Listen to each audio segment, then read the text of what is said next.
Bismillahirrahmanirrahim. Assalamualaikum warahmatullahi wabarakatuh. Syukran hamdan lillah wa ala alihi wa sahbihi wa ala amma ba'du. Insyaallah kita akan membaca tafsir dari suratul Fatihah ini.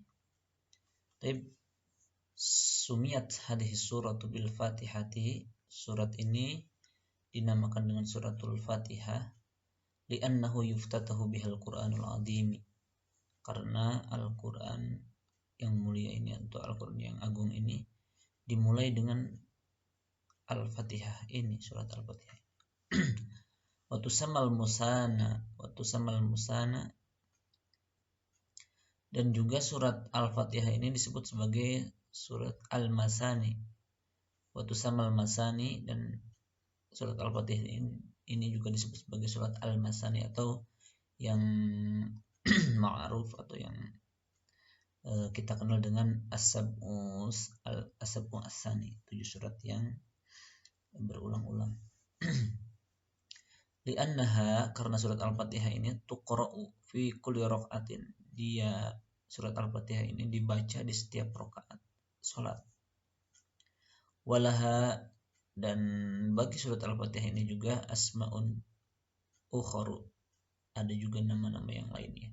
Cuma di tafsir Al-Muyassar ini jelaskan bahwa salah satu alasan kenapa surat Al-Fatihah ini dinamakan dengan Al-Fatihah, salah satu alasannya adalah karena yuftatahu biha, karena Al-Quran ini menjadi pembuka ya. Surat ini menjadi pembuka, kemudian juga disebut sebagai surat As-Sab'u Al-Masani. Ini 7 ayat yang diulang-ulang. Maksud diulang-ulang adalah dia dibaca, atau surat ini dibaca di setiap rakaat sholat. Kemudian ayat pertama, abtadi'u qira'at al-Qur'ani bismillahi musta'inan bih. Aku memulai membaca Al-Quran bismillahi, dengan menyebut nama Allah, musta'inan bih, seraya memohon pertolongan dengan bacaan bismillah ini. Allahi alamun ala rabbi. Allah, lafaz Allah ini adalah alamun, isim alam atau nama, ala rabbi, yang menunjukkan kepada sang pemelihara. Tabaraka wa ta'ala, tabaraka yang maha memberkahi, wa ta'ala dan yang maha tinggi. Al-ma'budu bihaqqin, Allah ini adalah al-ma'budu bihaqqin. Allah adalah zat yang diibadahi dengan sebenar-benarnya. Duna siwahu, tidak ada yang selain Allah. Wa huwa, dan lafaz atau Allah ini adalah akhussu asma'illahi ta'ala, adalah nama yang paling khusus atau lebih khusus nama dari nama-nama Allah yang maha tinggi. Wala yusamma bihi ghairuhu subhanahu, dan tidak boleh yusamma, dinamai bihi, dengan pada Allah ini, ghairuhu subhanahu wa ta'ala, selain Allah subhanahu wa ta'ala. Jadi nama Allah ini hanya atau nama yang khusus untuk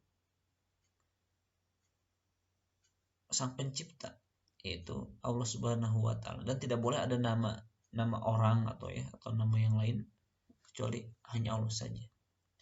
Dan kalaupun kita menemukan, biasanya lafaz Allah ini biasanya kalau orang ada unsur nama Allah, biasanya dia disandingkan dengan Asmaul Husna atau nama-nama Allah yang lain. Misalkan Abdullah, yang paling terkenal Abdullah, atau Abdurrahman juga ada. Nama lain selain lafaz Allah ya. Kemudian Ar-Rahmani dzi rahmatil amati, yang maha pengasih. Kita menerjemahkannya yang maha pengasih, yaitu dzi rahmatil amati. Allah itu yang memiliki rahmat yang umum. Alladzi wasi'at rahmatuhu jami'al khalqi, yang rahmat Allah ini sangat luas, mencakup seluruh makhluk. Jadi pengertian Ar-Rahman ini adalah kasih sayang Allah yang dia kasih sayang ini diberikan kepada seluruh makhluk, iman musliman au kafiron. Jadi mau orang muslim, mau orang kafir, atau mau binatang, atau mau hewan-hewan yang lainnya yang tentunya dia katakanlah hidup, maka semuanya mendapatkan rahmat Allah atau kasih sayang Allah. Jadi tidak ada bedanya lah antara kita dengan orang-orang kafir berkaitan dengan rahmat Allah ini. Pasti semuanya akan mendapatkan yang namanya rahmat Allah. Ar-Rahimi, yang Maha Penyayang, kita terjemahkan atau dalam terjemah Departemen Agama. Nah, cuma Ar-Rahim ini adalah bil mu'minina, untuk orang-orang beriman saja. Jadi orang-orang kafir tidak akan mendapatkan rahim Allah ini.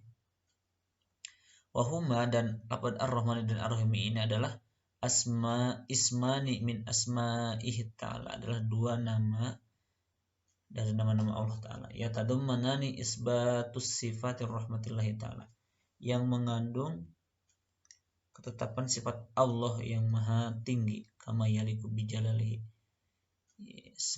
sebagaimana yaliku pantas bijalalihi, dengan keagungan Allah. Nah, jadi ada perbedaan mencolok antara lafaz Ar-Rahman dan Ar-Rahim. Jadi setiap manusia itu pasti mendapatkan rahmat Allah, tetapi tidak setiap orang mendapatkan kasih sayang Allah atau Ar-Rahim atau Rahim Allah. Hanya orang-orang yang beriman sajalah yang akan beruntung dan akan mendapatkan sifat Ar-Rahim dari Allah Subhanahu wa taala. Karena itu kita selaku kaum muslimin bersyukur kepada Allah karena kita mendapatkan rahmat dan rahim Allah Subhanahu wa taala.